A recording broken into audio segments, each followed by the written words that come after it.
ഓം നമോ ഭഗവതേ വാസുദേവായ. ശ്രീമന്നാരായണീയം ദശകം 10 ശ്ലോകം 7. തസ്യാദ സർഗരസികസ്യ മരീചിരത്രീസ്തത്രാംഗിരാഃ ക്രതുമുനി പുലഃ പുലസ്ത്യഃ അംഗാദജായത ഭൃഗുശ്ച വസിഷ്ഠദക്ഷൗ ശ്രീനാരദശ്ച ഭഗവാൻ ഭവദം ഗൃദാസ. സാരാംശം: അനന്തരം അപ്പോൾ സൃഷ്ടികർമ്മത്താൽ താൽപ്പര്യം ജനിച്ച ബ്രഹ്മാവിൻ്റെ അംശത്തിൽ നിന്ന് മരീചി, അത്രി, അംഗിരസ്, ക്രതു, പുലഹൻ, പുലസ്ത്യൻ, ഭൃഗു, വസിഷ്ഠൻ, ദക്ഷൻ എന്നിവരും അങ്ങയുടെ പാദദാസനായ ഭഗവാൻ ശ്രീ നാരദ മഹർഷിയും ജനിച്ചു.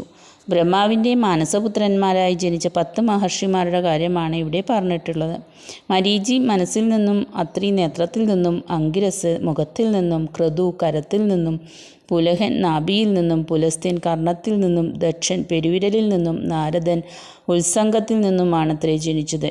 ആദ്യം പറഞ്ഞ 7 പേരാണ് സപ്തർഷികൾ എന്ന് അറിയപ്പെടുന്നത്. ശ്രീ നാരദശ്ച ഭഗവൻ എന്ന് സംബോധനയായും ഒരു പാഠമുണ്ട്. ഹരേ കൃഷ്ണ. സർവം കൃഷ്ണാർപ്പണമസ്തു.